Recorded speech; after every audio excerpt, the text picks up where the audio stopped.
Episode 151 of the Parkrun Adventurers is here for about, I reckon, the fifth or sixth time, Mel. I've got the fever again. It's been a while since you've had the fever, Scotty. It's always a good fever. But can you guess what my fever is this week? This week? What are we? We're sort of in March. Is it the end of daylight savings fever? Because I'm keen for that fever to take on. Really? I'm keen for us to get in sync. I'm keen for the mornings to be light again. But no, it's not that fever. Okay. There's so many possibilities. For the sake of a short and sharp and snappy pod, I will fill in the gaps. Okay. I've got Run West fever. That was going to be my next guess. You should have just let me go for it. Yeah.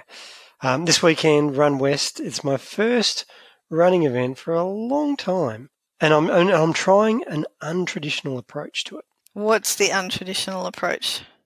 Well, generally, when you enter a running event, there's training involved. You get excited. You stick to a plan. You try and improve so you perform better on the day.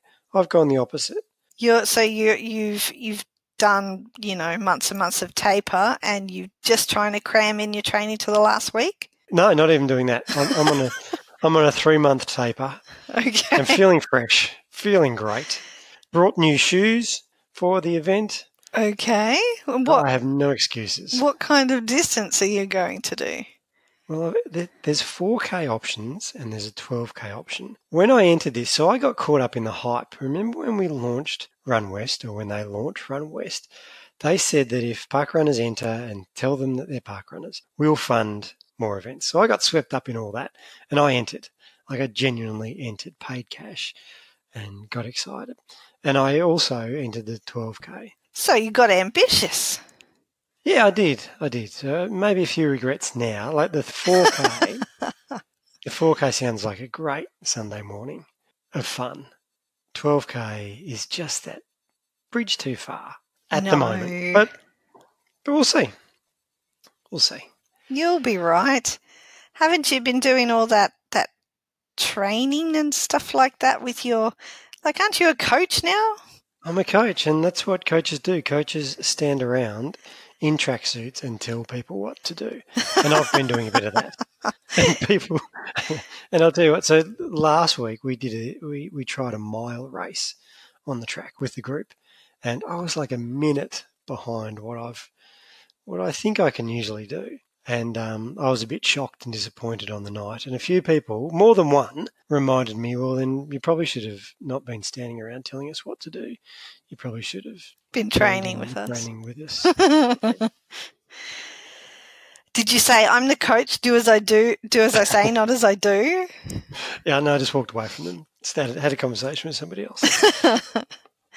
Well, you bought new shoes. Are you going to wear a new T-shirt so that you have all the new apparel to chafe you in the wrong places and have a malfunction with? This is another dilemma for me, because we're going to be there in the Parkrun way. We're going to be with fellow parkrunners. So should I be in my apricot that had a misfortune with the washing machine in the UK a number of months ago? Ooh. Should I wear the milestone shirt that is really tight and doesn't really fit me much anymore? Or should I wear the Parkrun Adventurers Christmas singlet? I don't even know. Parkrun theme. I don't even know why this is a question, Scotty. No, you're right. Singlet all the way, right? Yep. Yeah. No, you're right. Good. You're right. Good. I'm glad that's resolved. Yep. Run West fever, hey? Well, good luck with all that. On theme, because we've got a great interview coming up with a Run West ambassador, but we're doing things a bit differently for 151. We are. Everything's us about. Well, I was going to say non-traditional. Okay. But, if you want to bleep yourself out in the intro already, then go for it. I think us about's okay. Well, by doing things backwards or non-conventionally, we've actually got a couple of roving reports, or at least we've got reports submitted by roving reporters who weren't actually roving. We do have one of the steadfast Channel 5 news crew who is doing it the traditional way. Thank you very much, Melissa Ellis. But we have got, like I said, reports from Mark and from PK, who has risen to the challenge. Actually, both their reports are about a bit of a challenge this week, Scotty. So, And also, our guest interview, she's not actually a park runner. So while normally we speak to the converted, those people who are massive fans of parkrun and what we do, we chose to speak to somebody this week who's never done a parkrun and tried to convert her instead. Yep.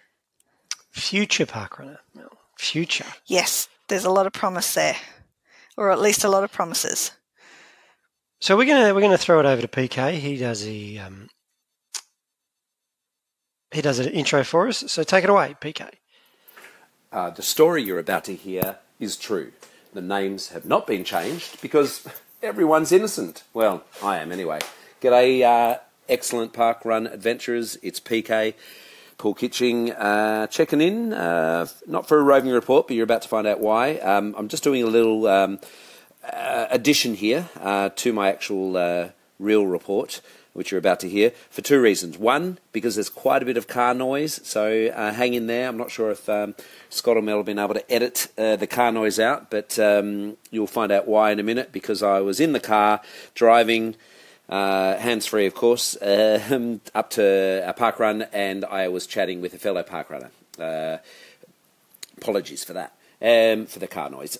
Also, I'm not sure if it's even actually in the pod.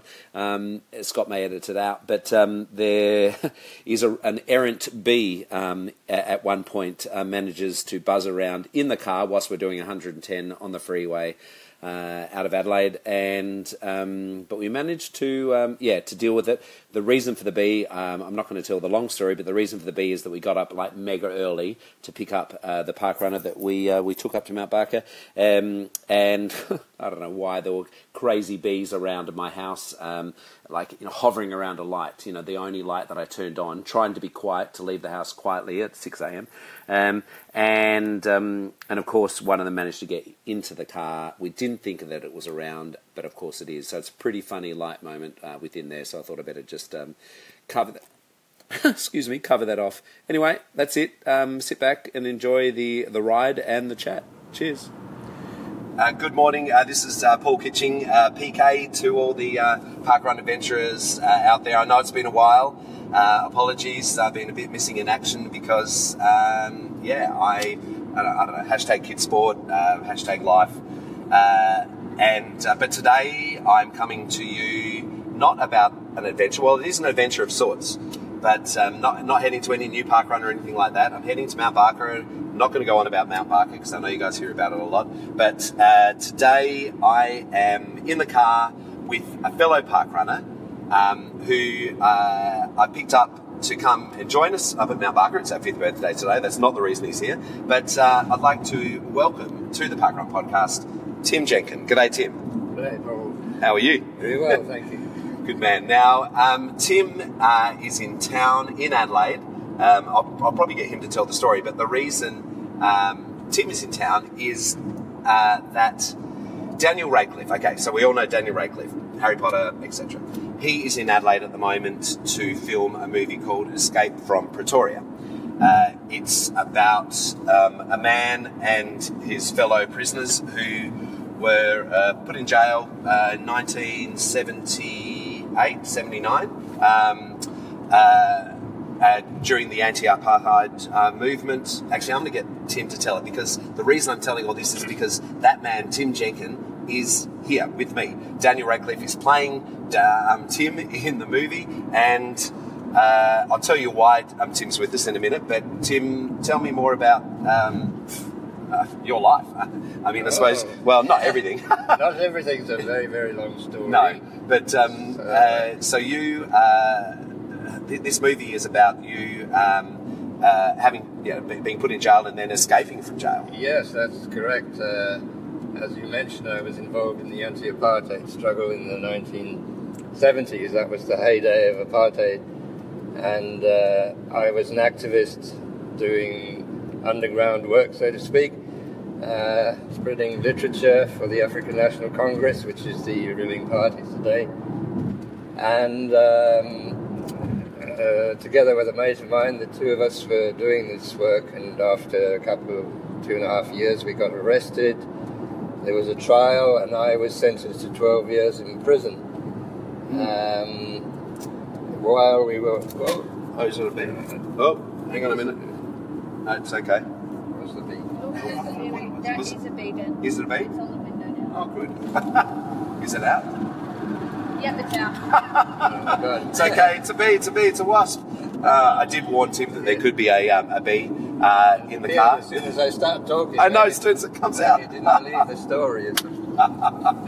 Oh, that's another long story for another time. But anyway, so So I ended up in Pretoria prison, which in those days was the special prison for white male political prisoners. As you know, under apartheid, everything was divided up. Nelson Mandela and his colleagues were on Robben Island, which is a tiny little desolate island off the coast of Cape Town. But Pretoria is 1,000 miles away in the north of the country. So even before I got into prison, while I was still an awaiting trial prisoner, the two of us planned this escape. We decided we were not going to accept whatever sentences they gave us, and we were going to escape, and managed to smuggle in some money and a book called Papillon that taught us... Oh, yes, of course. inspired us and taught us how to think about escaping. And the two things that this book, well, it told many, gave us many tips, but the main thing was that every escape has two stages, and the one is to get out of your prison, and the second stage is to get away from it. yes. So that's why you either have a helicopter to take you away, or you have money to get away very quickly. Well, it's a very long story, so I can't tell the details. But Well, yeah. Well, people have to watch the movie, They will but have to it's watch currently the being movie. filmed in Adelaide. But I believe you, and I'm certainly not making light of the whole story, but getting fast forwarding, you managed to make your own key out of wood, keys I should say, yes. and which then helped you escape from the prison. that is Phenomenal. correct. We had a workshop that we worked in, and we were able to cut out the shapes of the keys in the workshop, Amazing. and figured out how to make them. And on the day of the escape, we had to open 10 different doors to get out of the prison. Phenomenal. I was watching last night. I believe there was a documentary done, There's a documentary, Breakout. yes. Yeah, and just watching that was phenomenal. I can see now the interest, obviously, with the movie happening, and just it's so. Yeah, so the reason you're in Adelaide is because there is a movie being made about your life. Daniel Radcliffe is playing you. That must be a surreal experience. When did you find out that Daniel Radcliffe was going to be playing you? And Actually, a couple of years ago, they mentioned that they were looking for good actors, and they said that they'd got Daniel. But they hadn't got all their ducks in a row, and it failed after a year. okay, And then they managed to get another slot with Daniel. So that's the thing with these actors: if you miss the slot, yeah, you fit it. then you actually have to pay them for that slot. Oh, okay. But they have insurance and all kinds of things.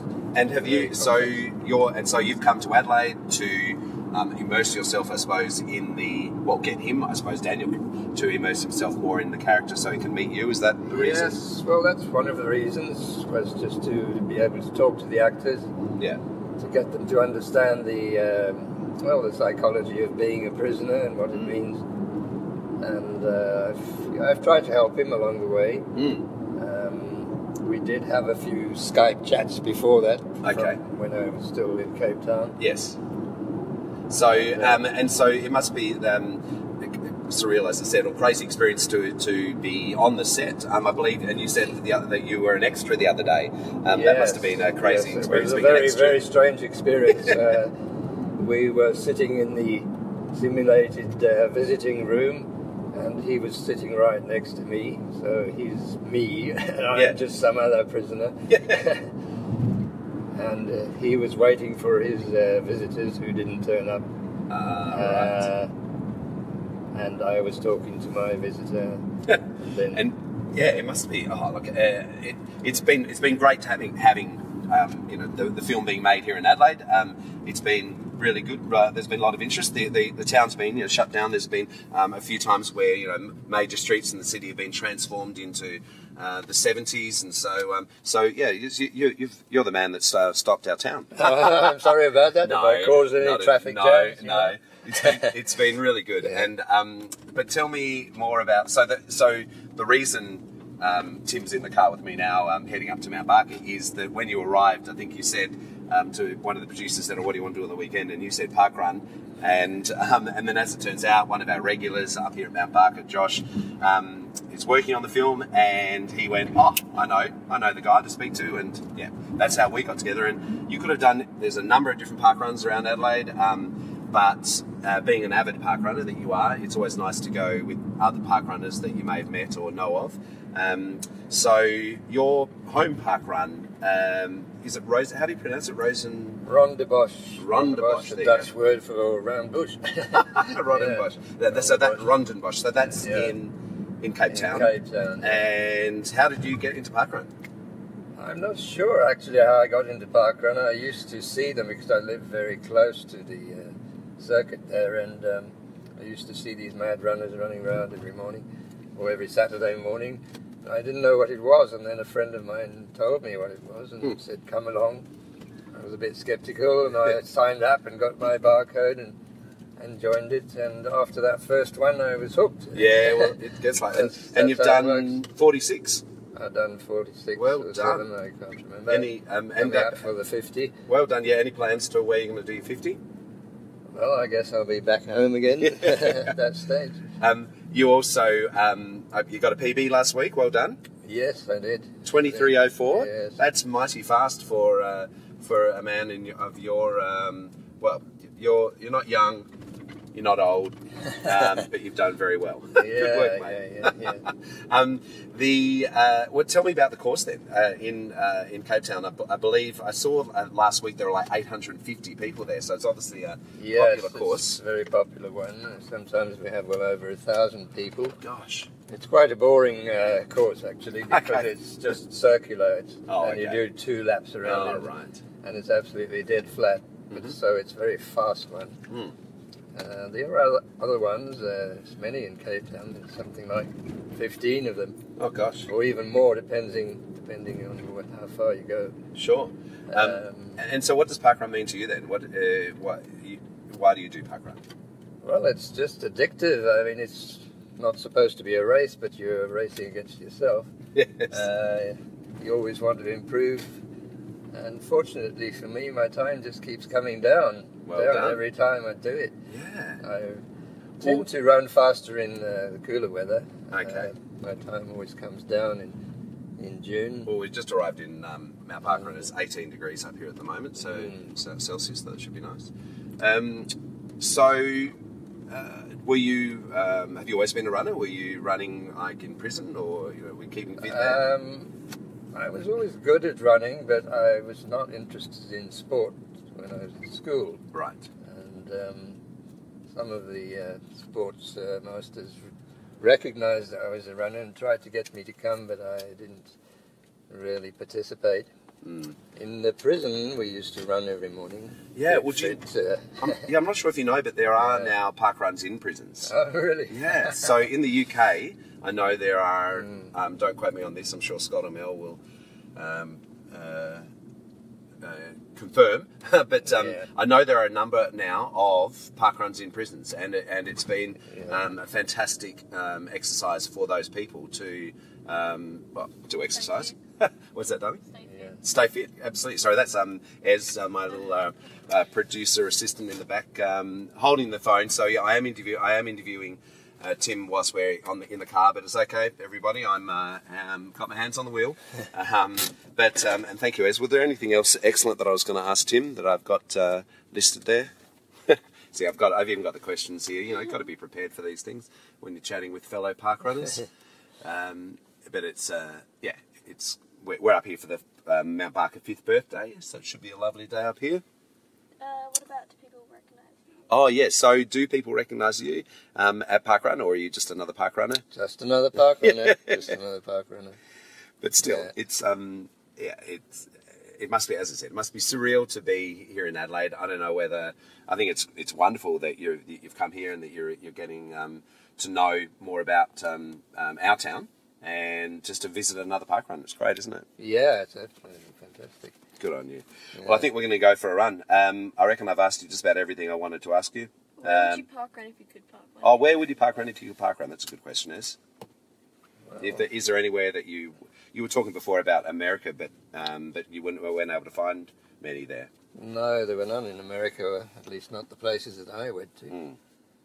I don't know, I suppose if there was one on a mountain somewhere, that would be great. But then I guess that becomes a trail run rather than a park run. We've got one here, Clearland, so if you're around next Saturday, you should do Clearland. That's very much a mountain one. We've got one that goes through a forest. It's quite dangerous because it's got ditches and tree roots and things, and gosh, you have to dodge trees and so on. Wow. But it slows your time down a lot. Oh, that's the problem, isn't it? Yeah. But you get to see other things. Well, Tim Jenkin, it's been an absolute pleasure. We're going to get out there and enjoy the park run now and see what it's like. We may even have a quick chat on the way home just to see what you think of our course. But thanks so much for chatting with us today. My pleasure, Paul. Good man. Okay, we have just done the Mount Barker Park Run, me and Tim. Tim, what did you think of Mount Barker?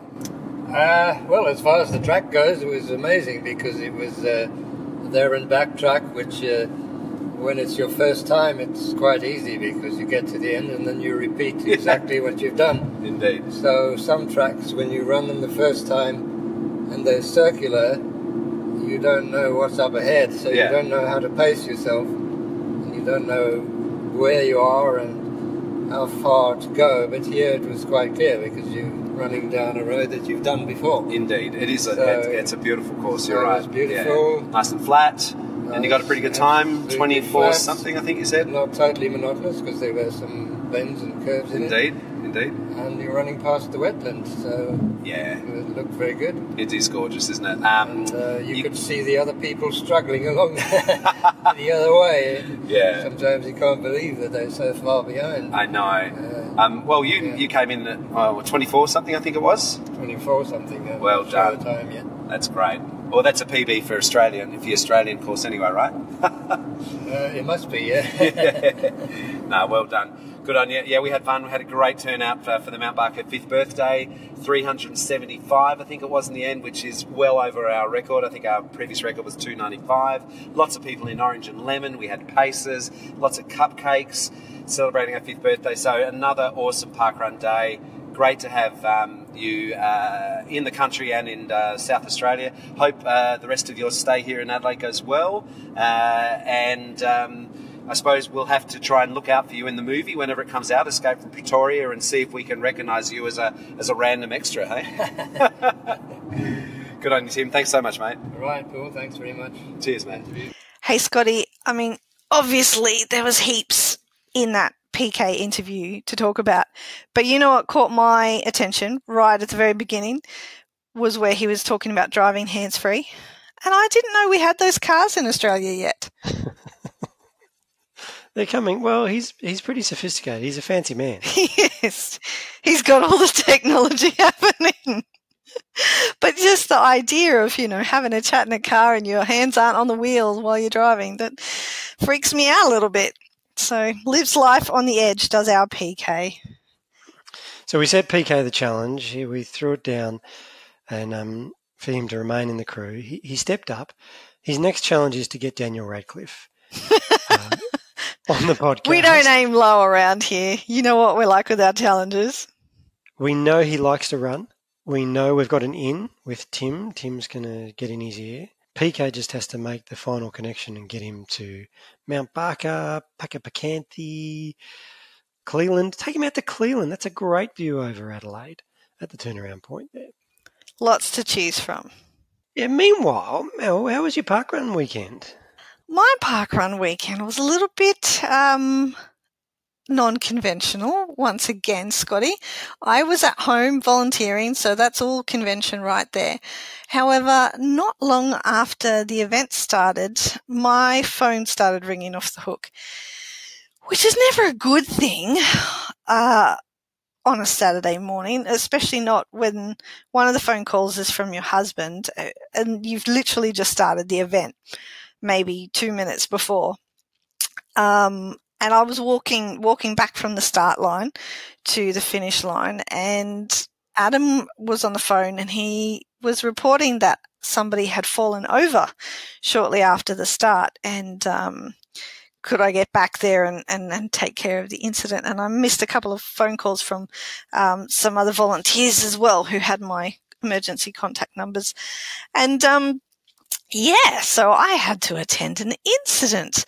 And not only did I have to attend an incident, it was a serious one where we had to call an ambulance and have our parkrunner taken off to hospital to get some stitches to a head wound, which doesn't happen very often. But it brought up a few things for me, specifically how awesome are parkrunners, because seriously, I had to run to get to her, so I might have had to run maybe 500 meters. And with my pregnant belly and wearing Birkenstocks, because I thought, no, that'll be more comfortable than runners this week. The 1 week I choose not to wear runners, I actually have to run. So that was interesting, and I'm sure I made a very merry sight for a lot of people.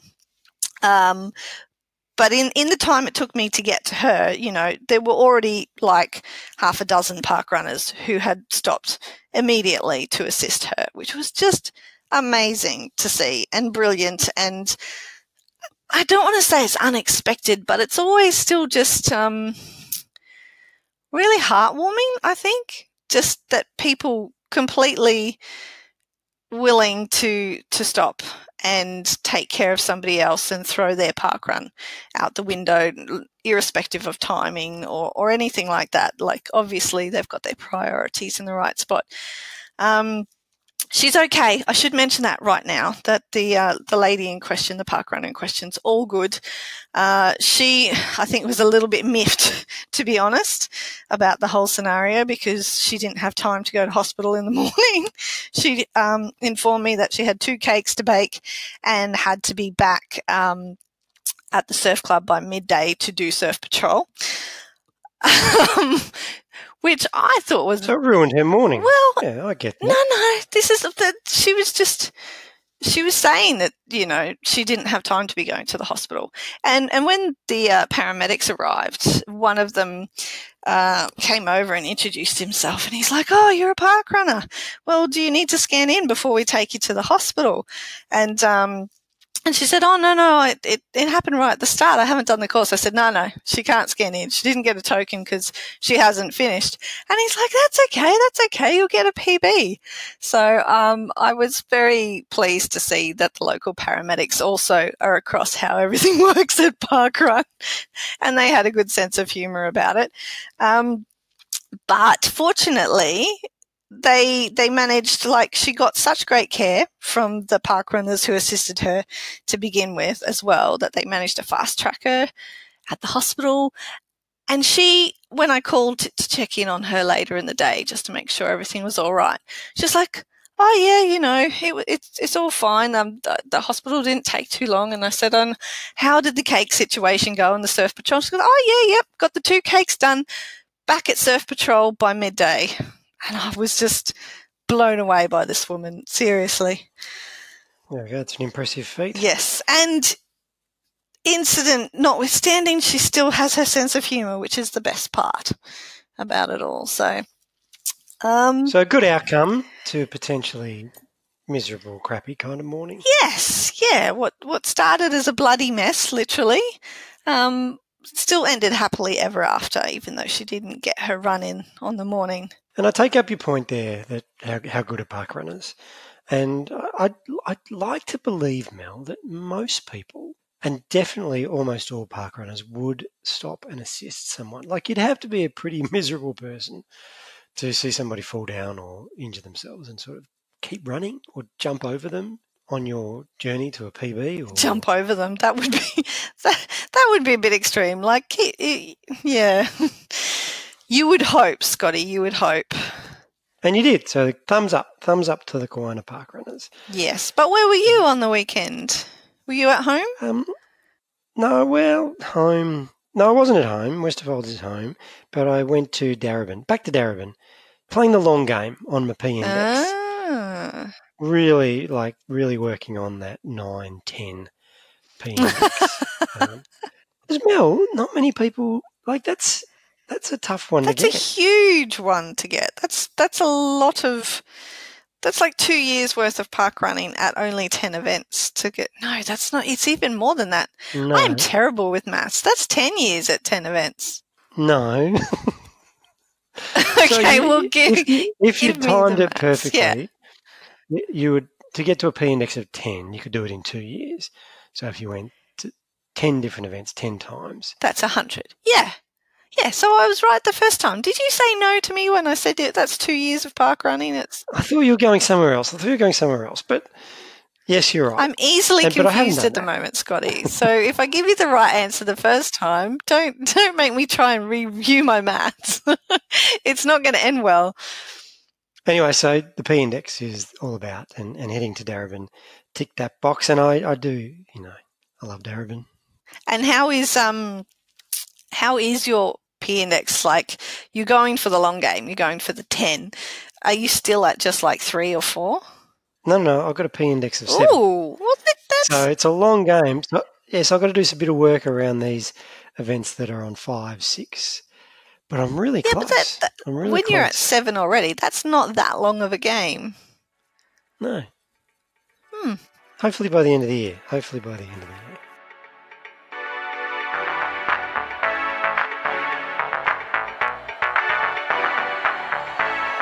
Our next guest is somebody who competed in her first Paralympics in 2008 at the age of 14 years old.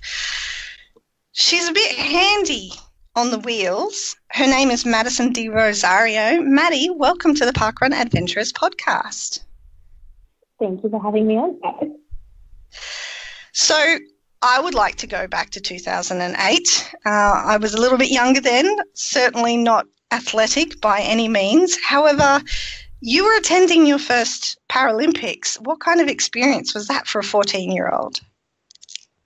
That was unreal. Beijing was so intense. It wasn't something I was expecting at all. None of us were. We were training for London at the time with the big goal being 2012, and I got a call up for the relay because they were one person down, and I was kind of essentially just like filling a spot in an emergency. And that was about 6 months out that we started to really explore that option. And I just got thrown into this entirely different world. I remember going, on my first, overseas trip with the team and just being so, I guess, amazed and blown away by what life was like. And then Beijing itself was unreal. I think I was definitely very spoiled. The Beijing was an amazing games, and everyone who's been to, previous ones definitely says the same thing. They put on an incredible show. It was, a full stadium, and I was very lucky to get to race in that. But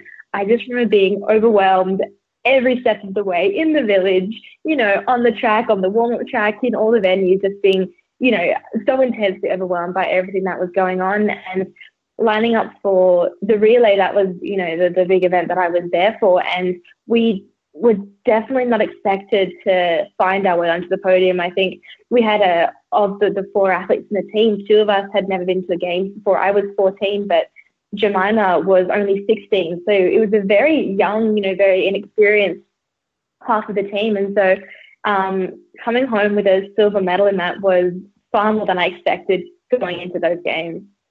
Now, Maddie, Beijing was a number of years ago, but I have this perception that you sort of burst onto the scene, and you're still relatively young. I imagine like 10 years plus is not really bursting onto the scene in your eyes. You've been doing this for a number of years now, putting in a lot of work.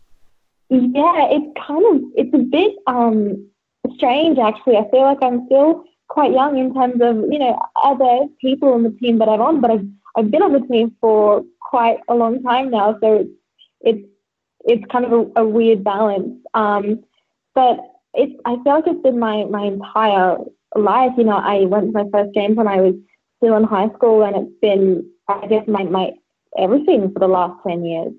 And you don't just participate in relays either. You're a multi-distance athlete, which I've got a whole bunch of questions about how that even works, not just focusing on one thing. But have you got a favourite distance? I do. I think the 5,000 on the track is a real big one for me. It's this combination of, it's so tactical, and you need to be so fit to be dominant over the distance. And, you have to be consciously aware of what everyone else is doing, but at the same time, you have that fitness kind of factor that comes into play. I feel like the 5K is just this combination of absolute everything that I love about wheelchair racing thrown into one. And I do love the marathons. I love how, how much you have to push yourself and how extreme it is. And I love that. But I think in the marathon, you kind of have to find the rhythm, and that's a part of the distance, a part of the game is, finding that rhythm and, just sticking the kilometers over. Whereas the 5K, you're kind of on the entire time, and everything that you do matters, and I love that part about it. It's very intense. Hey, Maddie, you know what else is 5K? Parkrun. It's a parkrun. We call the parkrun adventurers. But you haven't been to a parkrun yet. But we're gonna try and get you there. You're living out near Rhodes, so is parkrun something has come on your radar, or is it appealing to you? I'm not going to be a difficult person to convince, to be honest. I live so close. I feel like I live in my little training bubble though, and I just focus on I guess doing what I do. But you guys are so close. There is no reason for me not to get down to one. So what do you normally do on a Saturday morning? Saturday mornings are usually a long push. I think this Saturday morning I have a 25K roll. Okay, so that works out perfectly for parkrun, because you can use it as a little warm up, you can just head on down and then 5K warm up, and then do the rest of your 20, the 20 on top of that, super fast or whatever speed you need to do. Heaps of people train that way with parkrun. They just chuck it in the middle or at the finish or at the start. It works out well. All you need to do is remember your barcode. I actually really could. It's actually quite a practical thing to do. I really, really could. Okay. Well, we're going to be scanning the results at Rhodes over the next couple of weeks, so we hope to see one Madison de Rozario. I'm guessing you're going to be up the front. You will be first finisher, so we'll be looking out for that. Now, one thing I want to know, Maddie, is that the parkrun adventurers, Mel and I, aren't quite the athletics aficionados that we may come off as. I want to know some of the more basic, simple questions of being an elite wheelchair athlete.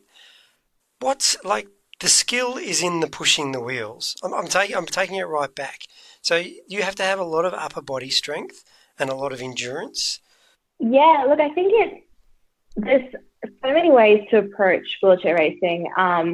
There's, I guess, sort of two different kinds of athletes. There's athletes that are able to apply a lot of power, and they're, obviously more your sprinters, and that's kind of a different style of pushing.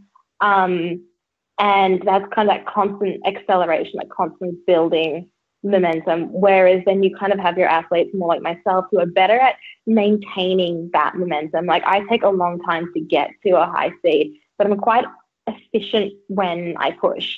And so that kind of allows me to just kind of slowly build on what I put down and then maintain it. But if you ask me to get to a high speed quickly, it's just not, I'm completely incapable of doing it. So I feel like there's two very distinctive styles of wheelchair racing. And 1 through 400 is very much that power. You have to have that strength and just that raw power. And then 1500 and up is more, the building on that momentum. And the 800 sort of sits in the middle, and I struggle with the event because you're racing athletes that have that power and that explosive sort of ability, and then I'm kind of approaching it from the other side of it, and it's kind of interesting. But I definitely think there's two different ways to approach wheelchair racing. Well, for somebody who struggles with 800 metres, you don't do too badly having a world record in it. Meanwhile, I'm going to ask some of the basic questions too, because I'm just fascinated with the whole methods and styles and things like that. Like, there's obviously a reason that you use both arms on both wheels at the same time rather than one arm on each wheel, like in turn. Where do wheelchair athletes chafe? Chafe. Okay, Yeah. so I know where runners chafe. I've been there, done that.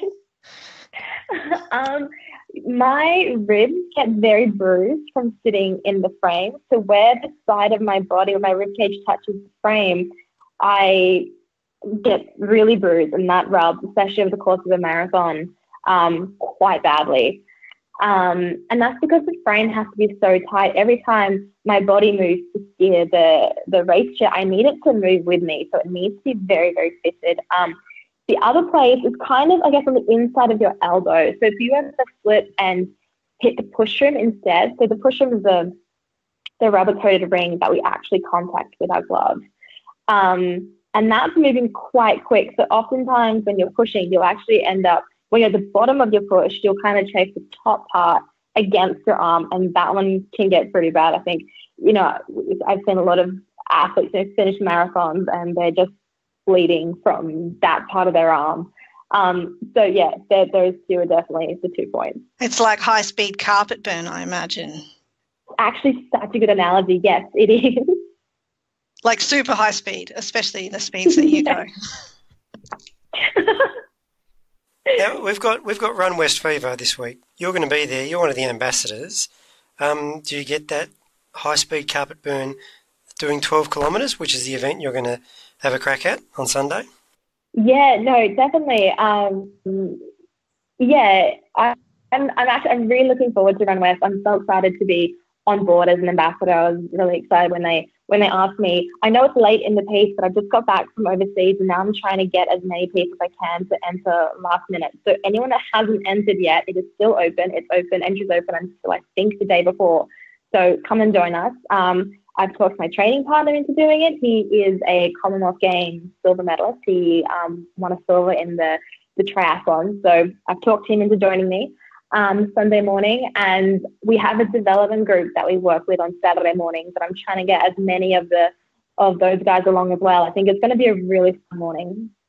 It's such a valuable event to have in Western Sydney, though. I think is really the biggest benefit of it. I mean, I am very biased, but I think racing on the road is one of the best things in the world. And I'm so glad that so many people are now having the opportunity to do that as well, and in a new place and a new event. I think we've had 6,500 people register so far, and again, entries are still open, so I'm super interested to see how many people, actually sign up for it. But it's an amazing number of people for the very first event, and it's such an easy way to get active. I think it's hard to just want to go for runs with no final motivation, and I completely get that. Whenever I'm training, I'm thinking about the next event. So I think it's such a good way to get people out running, not just the morning of Run West, but in the lead up, and in the lead up to next year. I think it's such a great event and such a great opportunity, and I'm looking forward to seeing how it goes. And it's going to be a fun weekend. It's going to be it's the first time they're having it, so we're all going to witness history if you're going along. Now, you've got a bit of a crazy schedule post-Sunday. Do you want to tell us what you're up to? Yeah, my whole year is we've kind of packed as many races into it as possible this year. We're seeing how it goes. I've never done this many events in my life. But the week following Run West, we have our nationals here in Sydney, so I'll be racing on the track there.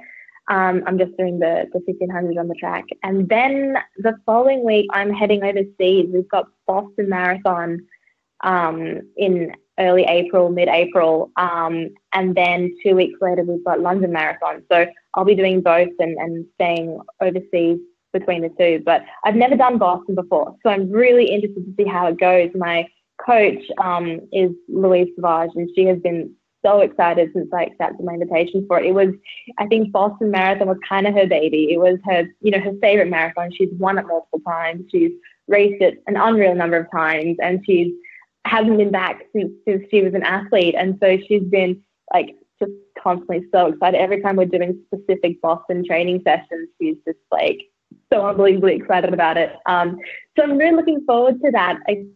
Again, I've never raced it. I've just heard so many things about it. It's such an elite marathon, so I'm looking forward to that.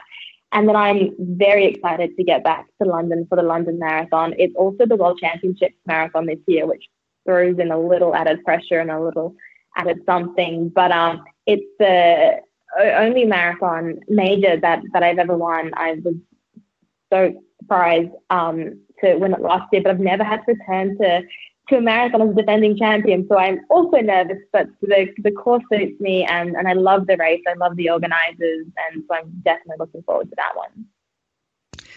No pressure at all, returning champion. I'd like to ask, London, I mean, there's a lot of cobblestones in London. Does the marathon course take in cobblestones? And if so, how do you cope with that in the wheelchair?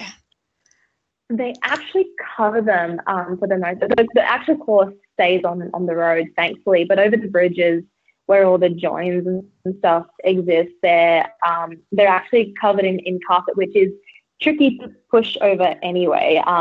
It's definitely tough, but it's better than getting a tire caught in a crack or over a cobblestone or something. So yeah, they actually cover all those parts of the road. And are you going into these events as favourite? No, definitely not Boston. It's an overall Boston's a downhill course, and I'm one of the lighter athletes, and so I don't actually coast particularly well. So I don't actually think Boston is a course that's going to play to all of my strengths. So that one's more just working out, where I fit in that field and getting to know the course and seeing how that's going to work into my program coming up. And in terms of London, I think despite winning it, I won it in a sprint finish with 4 other women, and so any one of us could have crossed that line first. I don't think it was anything about necessarily being stronger or faster. I think I just made a break at a time that worked, and I was able to hang on to it. So I'm definitely not, definitely not going in as a favourite. I think our field of wheelchair races at the moment is so competitive and so strong. The world record was broken in Berlin last year and by Manuela Shah, and she'll be there, and Tatiana McFadden, who's been so dominant over marathons for the majority of my career, will also be there. And there's so many others. So no, I don't think so. I really do think it's anyone's race. It's just a matter of running a smart race and putting ourselves in the best possible position. And how do you do that when you're training, I guess? I mean, you've got so many different races and events on, but they're all different distances. How do you focus on one particular distance? Like when this week you're racing this distance and then next week you're racing that. How do you train to be good at all those things at the same time? Complicated, actually. We're lucky in wheelchair racing we can span a larger number of distances far more comfortably than a runner can. And for that reason, it's not as much of a challenge to train all of the events as it would be for a runner. It's definitely something that wheelchair racing lends itself to, which is exciting. But for the most part, we do focus on the marathons. The 5K and the marathon are my 2 favorite events. And so a lot of our work goes into those longer reps and being able to, hold that high speed for a long period of time. But thankfully, that carries over quite nicely. So I don't get off a start line particularly fast, but once I am at a speed, I can hold quite a high speed for a long time, which is a massive asset in the marathon. That's why we're working so hard on building up that particular skill, but it's something that carries me really well through 15s and 5Ks as well. So it was very tricky around comm games when I was racing 15 in the marathon, and both events were so important, both obviously being the only 2 events on offer. And so picking one to prioritize was impossible. So trying to make the training work and work on the specific skills to race them both, within a week of each other was very, very challenging. And it's not something that I would necessarily be doing all the time. But for the most part, we focus on the longer stuff. We focus on the marathons, and those skills carry me over through the longer stuff on the track. I'm exhausted hearing about all the distance you've got to cover, Maddie. I tell you what, I'm going to look out for you on Sunday at Run West. I'll be able to find you. That might be easier. But I'm also going to be looking out for you in the Rhodes parkrun results. Maybe when you come back. We'll give you time when you come back from London. I want you to dedicate your training solely towards parkrun. So thanks for joining us on the Parkrun Adventures this week. It's been a pleasure catching up with you. Thank you for having me on.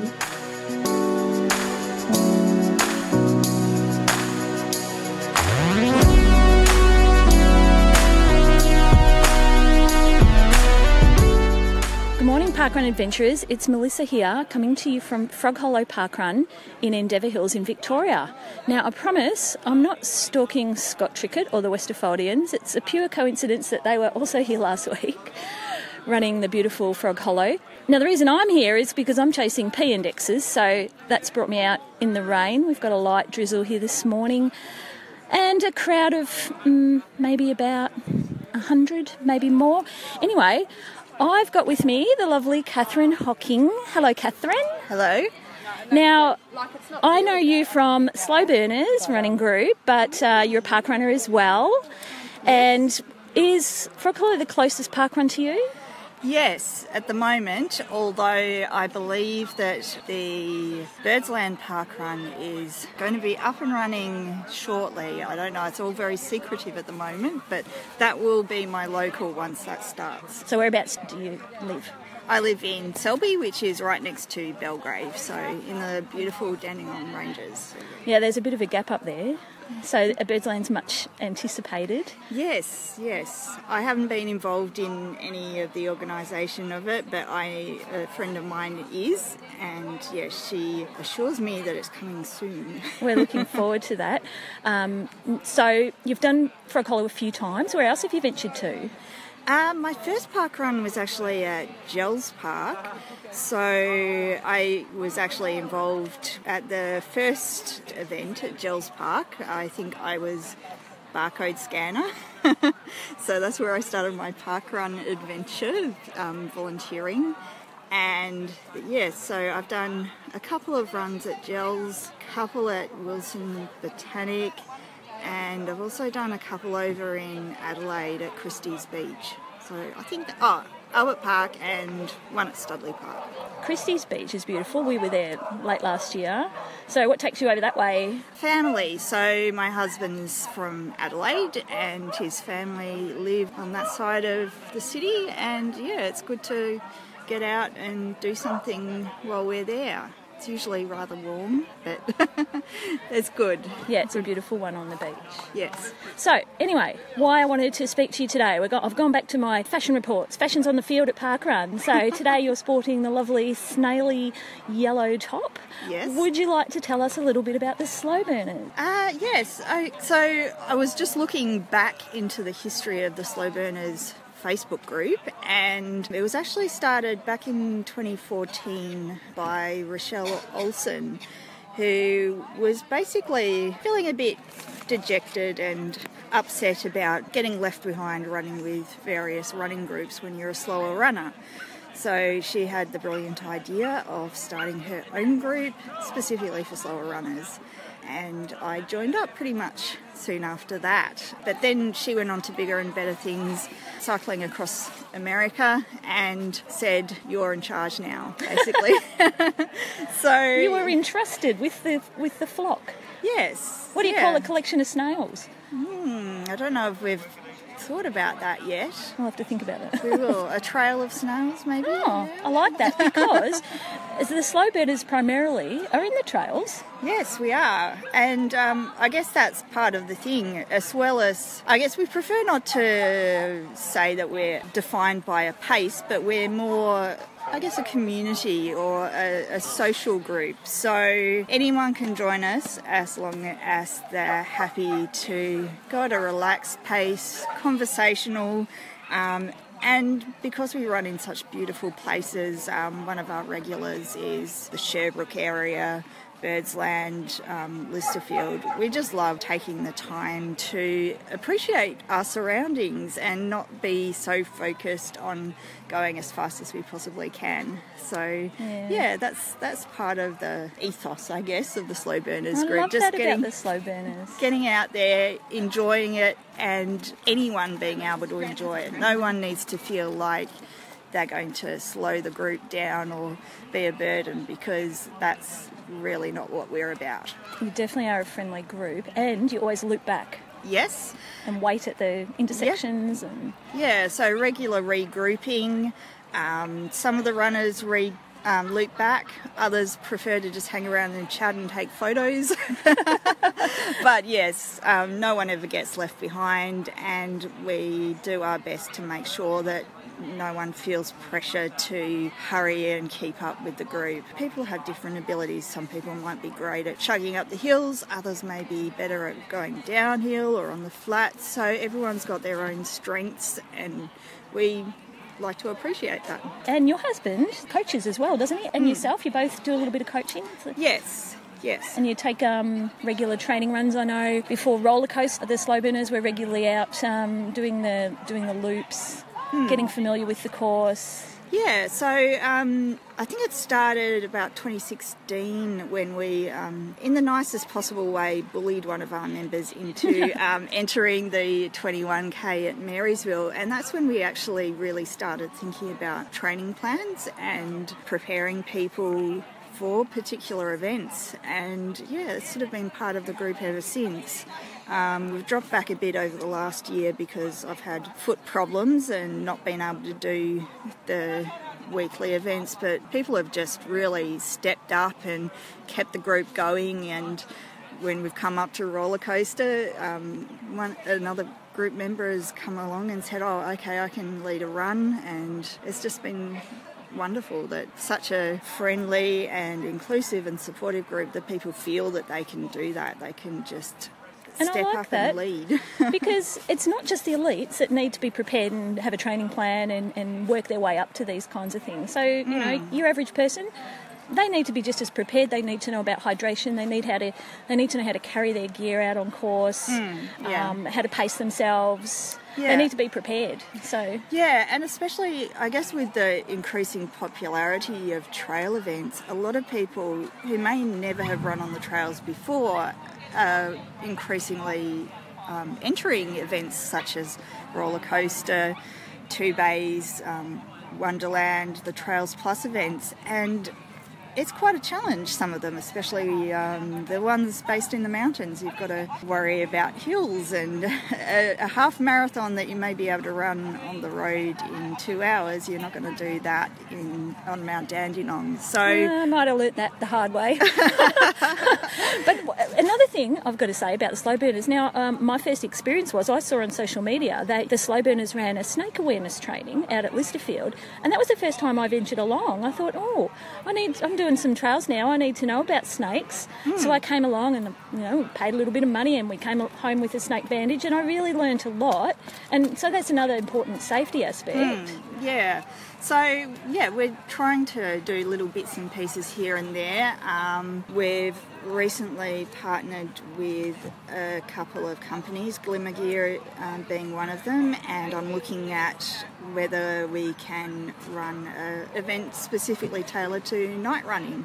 A lot of people may never have run in the dark except out on the road where you've got street lamps. So the difference between running on the road and having light provided for you, as opposed to having to bring your own light and deal with the differences. I guess the main one I find is that your depth of perception changes a lot when you're running in the dark with a headlamp as opposed to in the light. And when you're doing that on trails, that's something that you really have to be aware of. So yeah, we're looking at really what we can do to prepare people for the events that they might want to do, and whether that be learning about what to do if you come across a snake or get bitten by it, or how to tackle those hills, or how to run in the dark with a headlamp. We're sort of trying to, get Cover people it all. prepared. Yeah. And so, well, your husband Paul, he's actually no slouch when it comes to running. He does quite good, doesn't he? Yes, yeah, he's a very speedy snail, and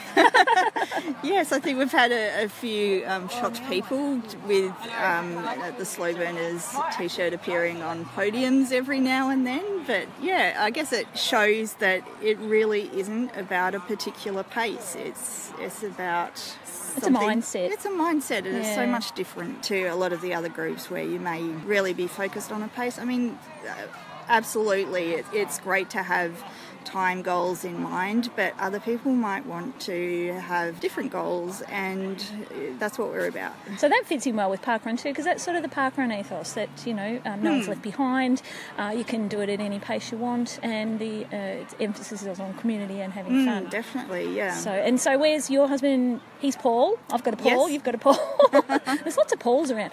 Yes. He's at Mullum today? Yes, I believe his coach specifically told him he needed to do Mullum Parkrun today. That's one I haven't done yet, so something You have to get out there. It's beautiful. Yes. We can have another running day out of Mullum. Yeah. I've got to get back there too. I have run in the area, but not a park run, so yeah, that's something I need to do something about. So you didn't scan today because you're training, and so you did a shorter loop and you didn't go through the finish. Have you done that very often? I've done it a couple of times. Basically, with recovering from the injury I've got at the moment, I've been walking rather than running, and sometimes a 5K is longer than I can cope with. But I still like the social side of things. I mean, I'm more of a social runner than a head down, get it done sort of runner, and being injured, I really miss the social side of things. So I guess recovering from injury has really been where I've come back to doing parkrun, because I really hadn't done that many of them before the last year. And yeah, coming along to a friendly, non-judgmental, no-pressure event that's on weekly like parkrun has been really good. And if I have the ability on the day to do the full distance, then it doesn't matter. I just don't cross the line and everyone's happy. I love that. Well, I'm so glad you came out today. Thank you, Catherine. Thank you for talking to us and telling us all about the slow burners. And we'll look out for those yellow snail tops out on the trails. Yes, always give us a wave. And if anyone is looking for an inclusive group that runs in Melbourne, look us up. Thank you. Okay, bye. I've got with me now Rosemary. Rosemary was the tail walker today at Frog Hollow. Hi, Rosemary. Hi. How are you? Sorry, I don't know your name. Melissa. Hi, Melissa. That's a bit rude of me. You would have told me, but Actually, when somebody said talk to Rosemary, I thought, I know that name, and I think we've actually walked and had a chat before here at Parkrun. Yeah, I think so. It's been a while ago, and it might have even been a Christmas Day. I didn't tail walk on Christmas Day. I've done 4, but it wasn't last year. Anyway, that's besides the point. I wanted to speak to you about Frog Hollow. Oh, Frog Hollow's my spiritual home, I think. Well, that's why they told me to speak to you. So, because you must be the person that knows everything there is to know. No, I don't know everything. I'm a relative newcomer because I've only been here 2 years.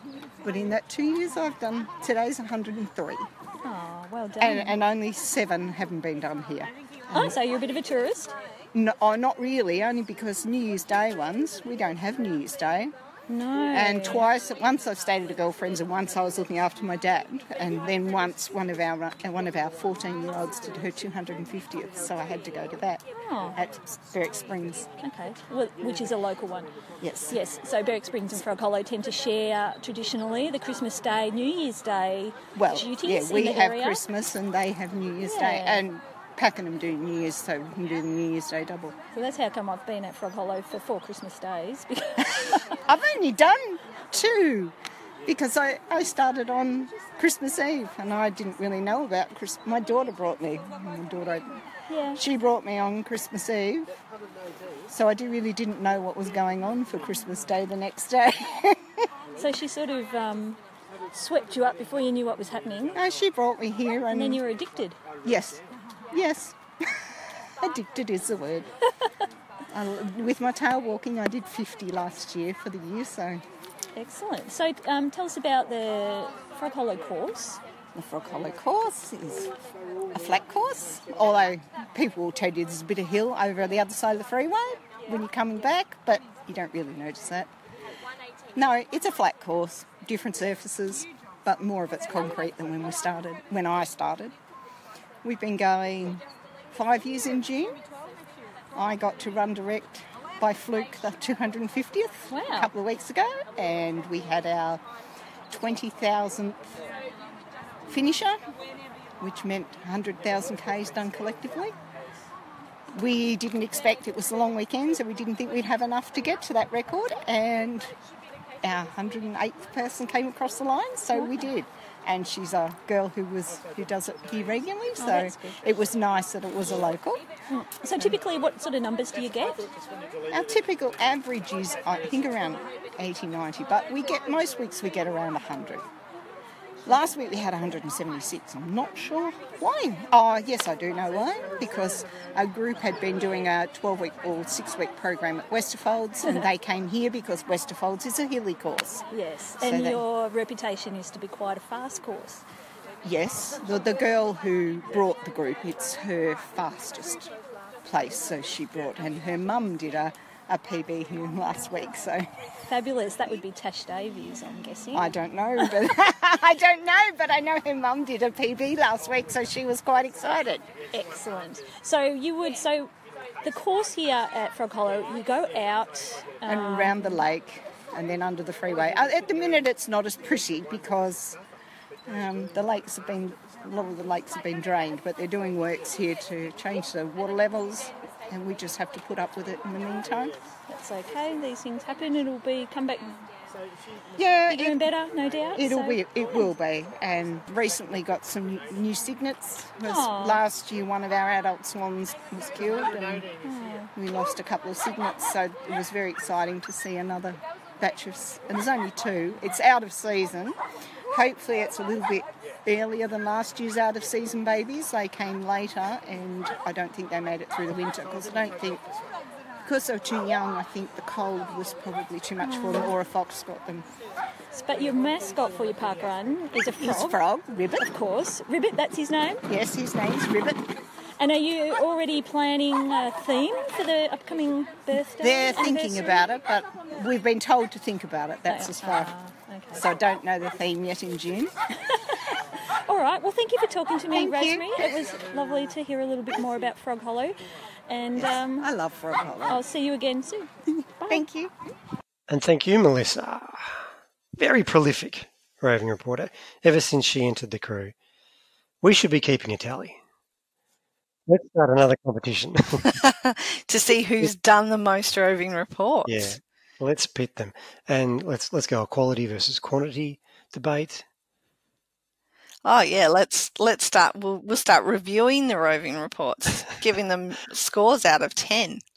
Hey, seeing as we're going to catch up with them in a matter of days' time, well, a lot of them, let's not have that debate anytime soon. Not until after Palm 19, perhaps. Let's look ahead, though, to launches and anniversaries in Australia this week. No launches. No launches.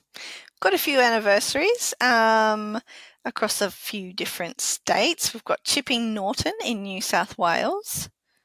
Kelvin Grove in Queensland. Manjimup for the Manjimuppets in WA. And Mount Isa and Riverway in Queensland. Oh, the Northern Queensland ones are quite happy to have cake this weekend. Oh, I need to get to an anniversary. It's been too long since I've had cake. Well, are you going somewhere this weekend, Mel? Let's get that out of the way now. I Completely am out of order. going somewhere this weekend, which is not my home parkrun. I'm headed to Lota. Lota? Yes, which we've spoken about before, but it's we a have. bit special. But there's a special occasion. Yeah, tell us. My little brother and his wife are becoming run directors on the core team at Lota, and this weekend is their first stint run directing. So I'm headed down that way to mess up the timekeeping and, really give them a birth of fire. and see if they can see how they cope. No, I'm not really going to mess up the timekeeping. I'm going to do a good job of the timekeeping, and yeah, I can't wait to see how they do. Yeah, you know what, Mel? I reckon that's awesome. I think everybody who steps up and has a go at run directing, they're a friend in my book because it's tough. I think the public speaking thing is really tough for a lot of people. The taking responsibility for this event when sometimes you don't think you're capable and you don't have the experience. But they do it. They do it because they love parkrun, and it's such a rewarding experience. So I'm so happy for your little brother. Yeah. That he's doing that. And everyone else who's run directing on the weekend. I know we've got, I'll share a little story that Melissa Ellis, part of our Channel 5 news crew, we just heard from her. She's going to have a crack at it. She's joining our junior team. Oh, how exciting! Yep. And so I'm excited to see that happen. I'm a bit bummed I'm not going to be there at juniors on the weekend because I'm going to be in Sydney, as we know, for Run West. So I'm going to miss juniors, which is the first time in a long time. I'm a little bit sad about that. Oh, but I'm sure the event is in very capable hands. It is. It is. Well, good luck, Melissa. I'm sure it'll be a wonderful, wonderful weekend at juniors. I can't wait to hear all about it. Meanwhile, where are you going to be on Saturday, Scotty? On Saturday, I'm heading along to Centennial Parkrun. Ah, you are chasing me down. I am. New event to see for my pirate club that I've neglected terribly. That's a disgrace. Nobody should be neglecting the pirate club. No, not many sees. And if we weren't heading to Centennial, I was eyeing off that anniversary at Chipping Norton. Ah, interesting. Well, I can't wait to hear all about it. Yeah, really looking forward to it. Really looking forward to that. Mind you, I think that is going to bring you up literally equal with me on the most events list. Good. And it's pretty disappointing because I had such an opportunity this past month because you've been at home so much. You have, and you know what? You made a retort. You made a throwaway comment. I'm not sure if you did it on the pod or if it was just in a chat with me. I think you'd said it on the pod that you are happy when Adam doesn't get a run in because you're trying to chase him down, and he was. Because of that, he decided to volunteer as doing the first times brief at Kawana on Saturday and get a run in. So he wanted me to tell you that he volunteered to see that you would go, oh, that's great. That means I got an extra run. And then he find out that he'd actually run as well. But as it turns out, because he stopped to help at the incident and then Wes was really sick, he didn't end up running anyway. Oh, fantastic. So he returned to the finish area. But so his best laid plans got foiled. Okay. So I'm catching him. You're catching him slowly. I've put a ban on all volunteering for the rest of the year in a bid to catch Adam. On Saturdays. All Saturday volunteering. Yeah. Okay. Got to have goals. Now, yep. Now, goals. This leads us to, we're going to end the pod with this. It's not my issue, Mel. It's yours. So do you want to explain? It's not an issue. Look, I don't think I need to explain. I think the report says it all. Hello, Parkrun adventurers. This is Mark, and today this isn't a roving report. I was back home at Gungahlin this week again. Enjoyed a nice walk around Yerby Pond with my two kids, but today it's more of a response to the challenge that has been set by Scotty and Mel, for those who have been listening. So you may remember this from episode 149. Now, one of our roving reports has been on a roll. It's a funny and impressive role in the submissions. You know who we're talking about. Mark has been dazzling us with some stats and some great roving reporting. It's about time we had the discussion about whether he's worthy to enter into the Channel 5 news crew. Well, the as thing with is... all new entries, as with all new entries, we're setting challenges. And the challenge for Mark, if he wants to become an official member, is what, Mel? Well, being that Mark likes to pop in some stats at the beginning of his roving reports and give us some of that background information, I think he needs to do something a little bit stats related, Scotty. Yeah, so I agree. And you know, we're all about the adventuring, and we're currently, both of us, even if you don't admit it, are sort of chasing Wilson index numbers at the moment. So the challenge, we made things pretty difficult for Melissa Ellis when she wanted to come on board and join the crew, and she had to up the ante with her game, so I think we definitely need to do that again.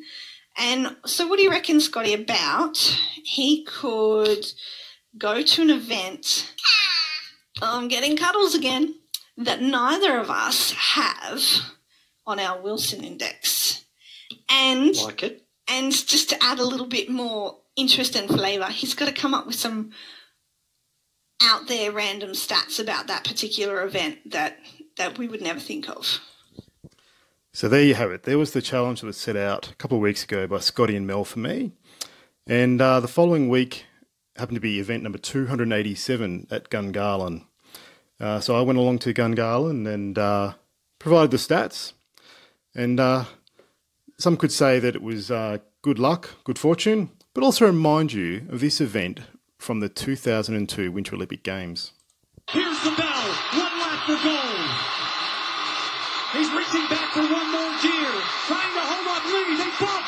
They bump. A total wipeout. Stephen Bradbury of Australia across the line. So that's right, Stephen Bradbury winning the 1,000-metre event, the 2002 Olympic Games, after all his opponents were involved in a last corner pile-up. So he went on to win gold that year for Australia. So you could kind of say that maybe I pulled out a Stephen Bradbury. It was just good luck, good fortune that I happened to cross a Wilson Index number at my next home event that Scotty and Mel didn't have. And in response to that, this is what Mel came back with. Scotty, I feel like I've been foiled. Well, I thought we were setting a hard task for Mark, because it can't be easy. It can't be easy to join the Channel 5 news crew. Like, Melissa had to go hunting. She had to take donuts and pineapple chocolate, you know, to lure Mel and Scotty to the events that she was attending. And what has Mark done? He's just happily happened across a Wilson index. And see, this is the thing. I don't want to use the word cheat, because it wasn't a cheat. He played by the rules. I actually really enjoyed listening to all the information about Gungahlin. So nailed that. Totally nailed that. But I think to make things fair, the Wilson index number needs to be under 100. So there you go. There's the new challenge set by Mel. And Mel, I will accept this challenge. I will point out, though, that there are only 5 numbers that both of you do not have.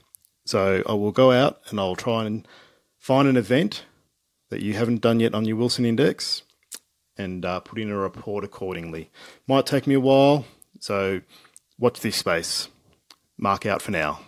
Scotty, I am the first to admit that I am not often wrong. Ooh. However, I didn't know this was coming. Mark made some excellent points, and I have never laughed so much in a roving report, I think, as when he played the little clip from the Bradbury gold medal. And you know what? That is a perfectly legitimate argument, and he is spot on. So I am going to retract what I said last week about setting the bar a little bit higher for him to enter the Channel 5 news crew.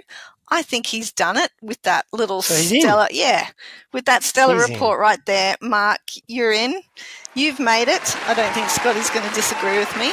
No, and the studio audience agrees as well. Don't we love our studio audience? Now, the only thing is, if he wants to achieve gold level status, then he can choose to accept As he already has. He's accepted the challenge with the Wilson Index, where we've got like less than 4 that are both the same. So if he wants to do that in the future, that's completely up to him. However, he is a member of the Channel 5 News crew. I'm sure the crew will be very happy to welcome him. And congratulations, Mark. Thank you for entertaining us with that report. I really enjoyed it, even though you weren't roving anywhere or anything like that. Love your style. You've got exactly the sense of humour we need on this crew. Okay, so we'll tackle the gold level status question at the beaches in 2 weeks' time. Now, just checking for your benefit. Not next week. It's the week after. Yes, there's Okay, still so be... you're clear, I'm clear, our listeners are clear. Not this weekend. You're going to be at Loader, I'm going to be at Centennial, so it'll be a bit of a fizzer. Yes. If it was this weekend, but definitely the weekend after, April the 6th. Yeah. The same weekend, we're launching parkrun in Japan. Yeah. Massive weekend, which will be bigger in the parkrun. Oh, look, it's insane, really, isn't it? I mean, it just goes to show our level of commitment and passion for this podcast, that we have chosen the exact same weekend as a launch in another country, an inaugural launch for a new country coming on board on the same weekend as the anniversary of parkrun in Australia, the 8th anniversary of parkrun in Australia as well. And we're choosing to spend it at what I'm sure is going to be amazing beaches. It's hard to say who's going to be bigger. To be honest, Scotty, I think it's going to be bigger at the beaches. Big call. I think you're right. Bigger fun anyway. Let's go for that.